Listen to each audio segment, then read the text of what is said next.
La crise sanitaire a fait de lui un bien essentiel. L'ordinateur portable, outil indispensable pour rester connecté en pleine pandémie. Alors quand il rame, comme celui de ce commercial en plein déplacement professionnel, c'est la tuile. Quand je réceptionne un gros fichier, je croise les doigts pour que l'ordinateur ne plante pas. Ah, voilà, la vidéo vient de se refermer. Il faut rester zen des fois. En plus, la batterie est fatiguée. Il doit donc en changer bien vite. Mais à quel prix pour acheter un bon PC et non un PC bon pour la corbeille?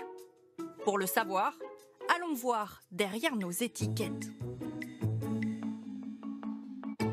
Dans ce magasin multimédia, les clients un peu perdus se suivent. C'est plutôt la panique en fait. J'ai juste pas envie d'acheter un truc qui ne convienne pas. Je ne me connais pas du tout en informatique et pour acheter, c'est un peu difficile. Un budget, je pense, de 400-500 €, je ne vais pas dire de bêtises, doit largement suffire pour tout le monde. 500 €, c'est le budget du trésor aujourd'hui. À première vue, peu de modèles à ce prix dans les rayons et ce responsable le confirme. Contrairement aux autres années, à partir de 500 €, aujourd'hui, on a des produits plutôt d'entrée de gamme qui répondent aux critères minimaux. En clair, face à l'explosion de la demande, le prix moyen des ordinateurs portables a augmenté de 10% après le premier confinement et un peu plus encore à la rentrée. Chez ce vendeur spécialisé l'an dernier, les clients se sont équipés massivement en premier prix pour le travail à distance. On a ce modèle-là, 499,95, qui est l'un des best-sellers ces derniers temps. Donc c'est un produit qui correspond tout à fait à une utilisation télétravail. Un écran 14 pouces, 256 Go de stockage pour un peu moins de 500 €.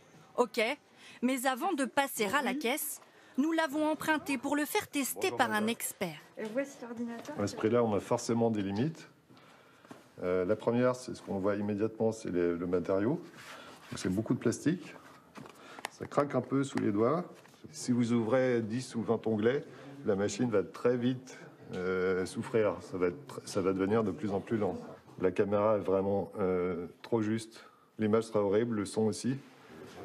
Alors il l'assure, à moins de se limiter aux mails et au traitement de texte, il faut viser plus haut. Investir un petit peu plus, mettre 600 €, peut-être entre 600 et 700 €. On a une plage de machines qui sont beaucoup plus récentes, qui sont beaucoup plus performantes et qui sont plus agréables à utiliser. Autre astuce, selon lui, repérez le produit de vos rêves et patientez. Son prix baissera forcément dans quelques mois. Ou vous pouvez choisir d'acheter des appareils d'occasion ou reconditionnés, comme un Français sur 6 désormais.